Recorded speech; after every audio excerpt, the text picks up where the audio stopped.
It's a new year, and we've got some predictions for sports and trading cards in 2025. Plus, there are some exciting new cards for collectors to chase, and we'll talk about whether or not we think it's good or bad that more and more athletes are chasing their own cards. Cards on the Table 2025 starts now.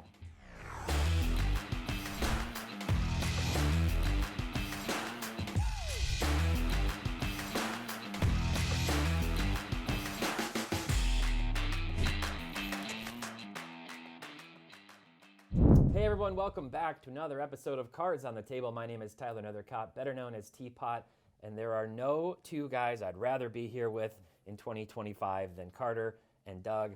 Definitely not Jeff. Good to see you guys back here. Happy New Year, Teapot. Happy New Year, Merry Christmas, all those things. It's really exciting. It's weird. Last year flew by so fast, and last week we talked about the crazy year that was 2024 for the hobby. All the ups, the highs, the lows, opening the new shop. We discussed a lot. It was a long episode. And now it's time to shift gears. Now it's time for us to come in and put on our Nostradamus cap, look into the crystal ball and say, what do we think is going to happen in 2025? I've got a few ideas, but I want to hear what you guys think. We're going to get right into it. Doug, start me out. What are you looking forward to this year? What are you anticipating? What do you think is going to happen in 2025? Listen, I'm not really a big picture guy. I like to live in the moment. I don't have a lot of grandiose predictions for the year. I think there's going to be some obvious stuff, and I know we'll probably talk about it, but I think something we've talked about recently is Beckett. Yep. I think Beckett finds a new home this year. I anticipate it's with a company that we probably know. If I had to give you my list, I'm going to say CGC, I'm going to say Fanatics or Collectors. If it's anything outside of that, I'd be a little surprised, but I do think that's one of the things that's going to happen. I have an interesting prediction. I think PSA 9s, I think, are going to see a little bit of a rise. Okay. And here's why. The newest set of Prism football, from what I have seen, and maybe it's my limited perspective, I don't know, it's been a very, very tough grade. And I think that 9s are going to drive a little bit higher than Raw, which is kind of where 9s have been recently, kind of come close to Raw. And I think you can see that trickle because that's such a flagship product for the most popular sport. I think if the 9s start to increase in value because 10s become so rare, I think you might see that translate to other products or other sports potentially as well. So that's something to keep an eye on. See if PSA 9s kind of have a bounce back this year just because of that. Another thing that I've been looking at is just the card market in general. Like it's been really, really good for the past few months. I think that obviously we had the huge COVID boom, right? The market was on fire, and we had a very necessary pullback, a very healthy regression in the market. And now I think we're going to start to see that slow and steady climb again.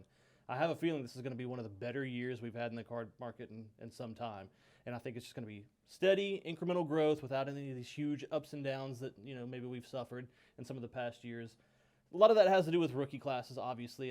For ultra modern, like who are we expecting to come out of these classes? I think basketball is probably going to be a little bit down. It's not the most exciting rookie class for this year's product. Yeah. So I think that might be the one thing that doesn't hold true is basketball might not do so well. I think outside of that, though, I think we're going to have a really good year. It does look like we have an exciting rookie class coming this next year for NBA. I know a lot of people are anticipating that, hoping it sparks some new life back into basketball.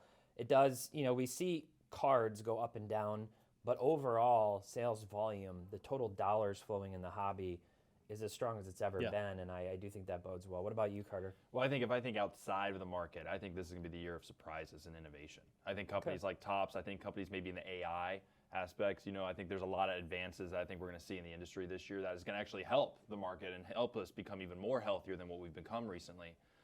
So I think this year is going to come just left and right with some cool ideas from different people that are currently in the hobby, not in the hobby. I think we're going to see further advancements in a lot of different ways. We've got AI at the store. What are the plans for AI at the store?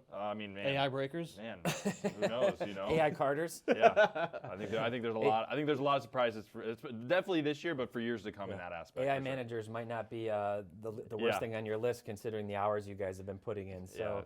I think there could be some real technology disruption in the next coming couple of years. We've obviously got some big plans internally for what we're trying to work on.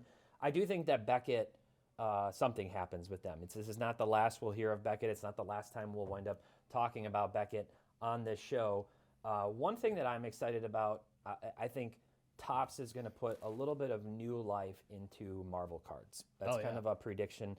And I like it's that not one. that Upper Deck didn't do a good job with it. It's just that their brand presence overall, their supply chain, all of those things, they don't have the same allocation programs. There's a lot that happened that was almost holding it back a little bit. And in some ways, it started feeling like they were just recycling the same thing every year with metal and all those same inserts and throwbacks. We saw Topps Chrome Star Wars Galaxy just blow up. The first year of that was really big. So if and really, I think when Topps Chrome Marvel releases, it's something I'm going to be keeping my eye on, looking at the designs. Topps knocked it out of the park with this last year's designs for Star Wars Chrome Galaxy. So I'm looking forward to that. The UK release was awesome. Like the Topps Chrome Marvel UK release was extremely popular. It did super well. Yeah, so, and then I think Pokemon continues to surge. I don't think Pokemon's going anywhere. Everybody that I've talked to who's much smarter than I am on that topic, they all seem very bullish. Maybe that's a trap. Maybe that's a big bear trap. I don't know, but I think it's going to continue to surge, no pun intended, with the latest product that was hot. I do think Wemby sees some renewal later in the year potentially. And if you look at his last month and a half, he's been on another planet. He's been NBA all-first team easily with his performance over the last month and a half. He's putting up like 30 a game, really good stat lines, shooting the ball very well, obviously blocks, leading the league by like double what anybody else is doing. So I'm hoping just that people start to go, okay, now that he's come way back down, I don't think he's going to spike back up to where he was, but maybe he starts climbing the ladder a little bit more. Not scared of the print runs on those cards? I am a little bit, but I also know that the hype beast doesn't also always care about print runs. Sometimes it's just to your point, momentum. I think because the next basketball class is so underwhelming, Yeah. that they got to buy somebody. So Yeah. it's not going to be. I just think we're not going to he's- spend all of our money on Reed Shepard, and Yeah, sorry, that's probably true. And I'm going to have a lot more 2025 predictions, and I'll be releasing in a video next Monday on the Market Movers YouTube channel. So if you're not subscribed to that, I would really appreciate if you'd head over there. We're coming up on, I think, 35,000 subscribers on that channel. I'd love to have you one of those if you're not. So head over to that channel and check that out. I'll give you a lot more of my insights next Monday or predictions for whatever that might be worth. Arena Club's back, and they are kicking off the new year in a big-time way. They've got their Ruby packs, the Ruby slab packs. There are some serious grail chases in these. The first one I saw, I was a little bit confused seeing the picture. It's a redemption that actually gets you access to two different cards, both select golds, a BGS 10 Black Label Select Gold LeBron James and a BGS 10 Select Gold Kobe Bryant, both numbered to 10, obviously. Awesome grades, fantastic cards. Those Select Golds have become incredibly, incredibly sought after on the market. Also, speaking of gold, there is a 2023 Patrick Mahomes Optic Super Bowl Downtown Gold, number to 10, PSA 10. And then, no big deal, just a 2018 Bowman Chrome Gold Auto, Bowman Chrome Rookie Auto of Shohei Ohtani in a PSA 10. So these are big-time chases, huge chases. They're going to drop Friday, tomorrow, January 3rd at 1 p.m. Eastern, 10 a.m. Pacific time. And you can head over to arenaclub.com. And if you use code SCI20 at checkout, you'll get 20% off your first purchase at arenaclub.com. So head over and chase those Ruby Grails. Okay, we've got some fun mailbags, I think, today. Yesterday was 1-1 day, 1-1, obviously New Year's Day. But the manufacturers leaned into that a little bit and said it's 1-of-1 day, which I thought was pretty clever. Topps announced some new 1-of-1s.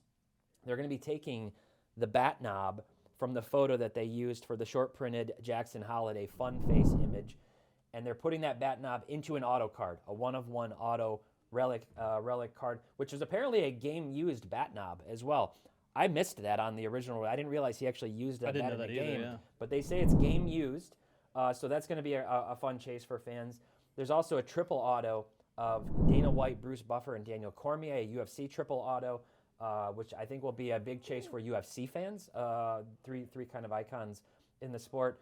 And then there's a Shohei Ohtani iconic first inscriptions auto with the date of his first home run as a Dodger. He says, my first Dodger home run. And then what we saw from Panini was they just did a bunch of giveaways. They linked out to their website. They said, we're giving away hobby boxes and more. So they kind of just celebrated the new year by giving some things back. Do you guys think 1-of-1 day is here to stay? Are there any other holidays in the hobby that we should be celebrating? And which of these things stands out to you? I'll start with you, Doug. It kind of went by unnoticed for me, if I'm totally honest. It was a holiday. I was off work. In Yeah. fact, I haven't been at work for the past 2 A lot of weeks. people just recovering. I was completely, Sleeping in. I was out of the loop entirely. It's the most out of the loop I've ever felt in the hobby. People are talking about one day. I'm like, oh, let me check social real quick. I don't know what you're talking about. I think it's really cool. I like the new card ideas that they've come up with. The fun face bat knob is really cool. Like you, I had no idea that was actually game used. I think that's awesome. I've seen my timeline flooded with really cool cards. That's a really fun aspect of this, not just from the established companies, but from collectors. Everybody were, they were posting their one-of-ones, and it was a really fun day for that. I do wonder, having seen all this, just how many one-of-ones are out there. That is a thing that's crept into my mind a little bit. Like, there's a lot of one-of-ones, and they print so many. They print so many with every new product release now. Some of the luster may have come off that, and outside of your top chases, your top athletes, whatever the case may be, some of the luster has gone on those one-of-ones a little bit, I think, in the ultra-modern era at least. So Yeah. that's a noticeable thing from it, but I don't want to detract from the entire event. I think it was really well executed.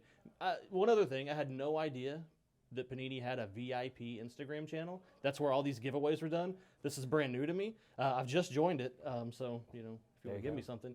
But no, I had no idea that this is another thing that made me feel really out of the loop. Maybe I need to spend more time in the hobby. It does seem like the manufacturers are, we talked about innovation, things to look forward to. Sometimes they've got to feel like they're grasping at straws a little bit just to keep finding new ways to add new energy and come up with new ideas. It's not easy. None of us have had oh, of course they should just do this. And we've seen things last year, especially from Topps, I think, with these custom inscriptions and with other things and taking specific moments in Topps now and trying to do that. I do worry about it. We've talked about that, losing its luster a little bit. What about you, Carter? Yeah, but I think it makes up for a game-used bat knob in the fun face. That makes up for the quantity of one-of-ones. Like, that makes it more of a truly unique one-of-one. one-of-one. Right, like it's not just a card that's a color parallel and it's a one-of-one. So that's what's exciting about that type of stuff. And it's really showing what they're going to do with football and basketball here in a couple of years, right? Well, within a year and a half or so, right? Like, this is going to be really exciting because we're not seeing that at a high scale from Panini today. Like, you see some cool game-used patches here and there, but nothing from specific moments that Fanatics and Topps has access to. Yeah. So it's really exciting to see what the future is going to hold in that sense. What I really like about just the bigger one-on-ones is I really like the UFC one, Bruce Buffer, Cormier, and Dana White. I like it when they put extra promotion on these more tier 2 sports. Yeah, good call. Because I think what it does, it brings a different fan base into the hobby. Yeah. And a lot of these fan bases that maybe UFC is their number one sport that they love, but they still love, or they still have some of a love for basketball or football or baseball, and then they get in to the hobby in a smaller way in the other sports, but now they're getting more intrigued to it because we're actually putting emphasis on sports that there is a good quantity of people out there that this is their favorite sport. It may be tennis, it may be soccer, right? Like, we've seen them innovate in soccer here in the last year. They're going to continue to do that leading up to 2026, right? We have the Club World Cup here in 2025. So I think this is really exciting. I think if they can continue to do more fun face type one-of-ones or triple autos with some iconic people and, keep it on card as much as they can, I'm all here for the one-on-one day every year. Yeah, there's a couple things from this that I'd be all about too. One is just continuing to give back, for the manufacturers to lean into card shops and say, we're continuing to sponsor these events. They do it, and they obviously celebrate those things. They have a lot of giveaways, but just continuing to do that, get more youth into the card shops, just give stuff back to VIPs. I think there's a lot of ways they can do that just makes sense to help nurture the whole foundation of the hobby. And then the other thing is just we've talked about is Topps is going to keep leaning into trying to make these special moments, commemorate these things, make use of all of these pieces of material that they can to customize it. The inscription thing, to me, I've talked about in the past, I hope just doesn't get overdone. That's one that I hope doesn't get overdone. Don't start doing custom inscriptions on everything because then it just waters down the pool of what was already there. When I saw the Ohtani card, I was actually really confused because I was like, well, what do you mean my first home run? There's no ball piece in this or glove. There's nothing in it. What does it mean? I don't know if it was the photo on the card was actually from it or if he's just commemorating with the date, like this was my first date. Yeah. So that one just confused me a little bit. But I love that they're trying to take those things, continue to bring fans closer. One thing that I think would be really exciting is if they put a little scannable hologram on it like they do sometimes, that would actually tie you out to a video that would show something like here's Ohtani doing this or here's the game moment when he hit his first, just something to add a little bit of appeal to it to tie you closer to that game moment would be big. But overall, one of one day, come and gone. We'll see. And maybe Doug will be tuned in for 2026 one of I'll one do day. my best. All right, second mailbag topic. This one's actually a pretty heartwarming story, I think. So Cam Boozer, I don't want to say Boozer like Carlos. Yeah, it's his Boozer. kid's name. It was very confusing to me. They're high school basketball stars, Yeah. Cam Boozer. Cam Boozer, who pitched last year for the Boston Red Sox, was recently traded to the White Sox, Chicago White Sox, but he made his MLB debut at age 32 after 11 years of grinding in the minor leagues, 11 years trying to make that dream come true. And he made his MLB debut, and he was gifted his own MLB debut patch auto by his wife. She was able to track it down and obtain it with the help of Neighborhood Card Shop. That's the name of the card shop, Neighborhood Card Shop. And I have to feel like getting that debut, getting that call up and making your debut when you've been in the minors for that long, which I've heard is just a grind. It's just a grind to be in the minor leagues. I know people think you're playing a sport, but it is not easy, and the pay is not always great for minor leaguers. That's got to feel really good. And this feels like a feel-good story, but is it a feel-good story? We've seen more and more athletes chasing after their own cards, especially baseball players. Is that a good thing, or does it actually take away from the fan opportunity to go get the MLB debut of their favorite player, especially if you were contending against somebody with, say, like Giannis money, who's chasing after his own cards? Are you now competing against somebody with a bank account much larger than 99.999% of the rest of us? What do you guys think of this? What do you think of this story, Carter? And is it a good or a bad thing when athletes are chasing their own stuff? I think it's a great thing. I think it's getting athletes further into the hobby, and it's offering more opportunity for experiences. We've seen athletes, Bobby Wood's a good example. He's had actually people come to games and do trades. I think Trout did that as well, right? I think it's great. I get the buyer perspective of it, the competition. But I think, if you're in the hobby, I think you want as many athletes as you can in the hobby. I think that benefits us, when they sign cards, because they're thinking of it in the collector perspective. They're not just signing to get the paycheck or whatever. I think it's all good, in my opinion. Okay. Doug, you share that thought? Yeah, I do. I think it is good. I mean, if I were an athlete, I would collect my own. Yeah. Somebody's got to, right? I would too. It would be me and my mom Yeah, collecting my that's card, right. or they'd end up in a landfill. So yeah, somebody's got to. I also didn't know the guy was 32. That's very inspiring. So you're telling me there's a chance, right? Like I might need to start stretching, dust off the basketball or something like that. I think the thing I like the most about this is that some of these guys are collecting, which I think is important to have people. The athletes that we're collecting also involved in the hobby, I think is an important aspect of this. But some guys I think are just investing in themselves. Ohtani had a ton of his own cards. My guess is he's just betting on himself, and I think that's really cool as well. Another aspect of this is I've lost my train of thought on that. I had another avenue I wanted to go down. It's all good. It was the best opinion It's the I'll have best all idea. year, and I've just lost it. Jeff had a big stack of his own cards as well at one point. So He did. Turned out about as well as his Desmond Ritter Here it is. investment. No, but, it came back to me. My thought came back to me. I'm totally fine with athletes collecting their own cards as long as they're paying for them. Even if they've got these super deep pockets and they can afford cards that you and I can't. Yeah. I'm totally fine with it because they're putting money back in the hobby. What I don't like is when they keep their own cards. Like when Giannis got that big stack of cards that he was supposed to sign. It never entered the market. Yeah, he just right. kept them. Yeah, I agree. You can't do that. You got to get the You can't do fairway. that. Put the cards set out in the them market. back. Yeah. Another thing I really like, though, is athletes collecting their teammates' cards. Yes. AJ Dillon is very known Yeah, for it's like that. the jersey swap and I things. Yeah. love that. Yeah. I absolutely love that. Yeah, I agree. Overall, I don't have a big problem with it. We've seen this, I think, more and more. And some of the stories that I like are like Great Lakes Breaks. Two guys that I've talked to many times. They're from Michigan. They pulled an Evan Carter, like one of one World Series auto, and they were actually able to drive to meet up with Evan Carter to like work out a deal to give him that card. I think they got some like a bat back and some other stuff. They did the swap. That type of stuff is exciting. Generally, I've always gravitated toward cards, and I've always gravitated toward pack-pulled autos as opposed to like TTM and in-person autos, except when you get the opportunity for like a really cool event like that. So when you have these athletes actually scouring Instagram or social media, trying to figure out, hey, help me find this card when it gets pulled because it really means something special to me, whether it's you're 32 and made your debut or you're just young and want to invest in yourself, giving the opportunity for fans to meet up with the athletes is really exciting, and overall it does just seem to put a better spotlight on things in general. So we'll see if there's any curmudgeons down in the comments who hate this, but in general it does seem like a good thing to me. All right, our last mailbag topic, speaking of autos. Doug will have strong opinions about this, I'm sure. Barry Bonds autos are back. They're back. This is the first autos since 2017 that we're seeing of Barry Bonds. There will be both Pirates and Giants autos. They're going to be inserted into Diamond Icons, 2025 Topps Series 1, so flagship Series 1, and as well as possibly in other products. In fact, I'm sure they will be. The most expensive Barry Bonds auto from that 2017 year was his Topps Finest Red Refractor that sold, number to 5, sold for $2,550 in PSA 10 condition a year ago on January 1st, 2024. So I want to know from you guys, Doug, and I'm going to start with you. Is this a good thing? Should people really want autos from a guy who was guilty of juicing?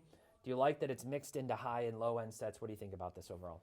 This sounds exciting. I didn't, I'm not a baseball fan or collector, so I didn't really know that Bonds didn't have a major presence in ultra-modern stuff. And I think that's necessary. I'm really excited to hear this story that he's going to come back and start signing autographs.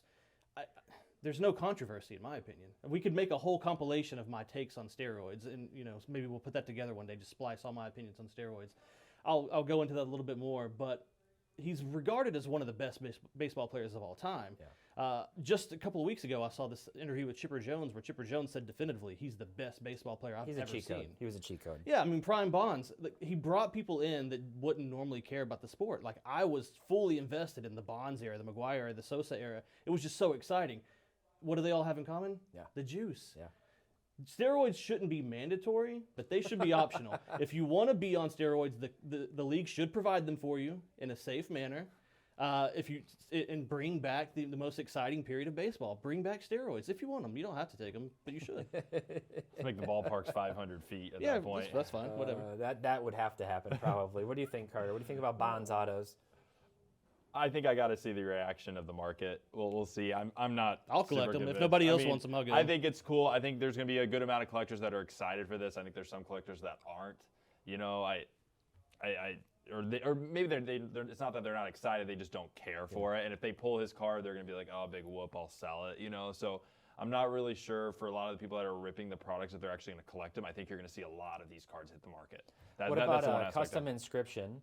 April 4th, 1998, my first injection. What if every auto just had asterisk next to it? Asterisk. That'd be funny. It'd be funny if he leaned Hopefully into does something creative like that. Because Pete Rose used to lean into it with custom inscriptions. Yeah. But yeah, I mean, my attitude toward Bonds in general is that a huge portion of Major League Baseball was juicing. I think an overwhelming majority of people were juicing in some fashion or another back then. It was pretty commonplace. So it's sort of like when you go back in history and time, and now hindsight's 2020 on any given topic, perspective, trend of the day, and you go, wow, I can't believe people did that back then. But it's like, but that's what everybody did back then. Okay, now we don't do it. I don't know if I'd be on the same wavelength to say bring back optional juicing, Doug, just for the precedent. I mean, they still do it, right? It's just a different strain that's undetectable. They do. They're always finding. It's just like anything. They're always finding a way to get an edge. Always, whether it's some nootropic mushroom or whatever. They've got all their secret sauces and things that they pulled out of the Amazon to help them get the leg up until it's detected, and then they're banned for a year, and then they come back or whatever. Baseball was really fun during that time. But even before that, Barry Bonds was still the best player on planet Earth and one of the best all time before the juice. He's the best I've ever seen do it. His stats just don't even make sense when you look at them compared to everybody else. I think it's exciting. Overall, it'd be fun to see, a dynasty card maybe too slip into there or something. But let us know down in the comments, what do you think of Barry Bonds autos, and should steroids be brought back into sports cards, sports in general? Let us know. That does it for our first Cards on the Table video of this year. Jeff will be back soon, don't worry. And until next time, happy investing, keep on collecting, and make sure to have fun.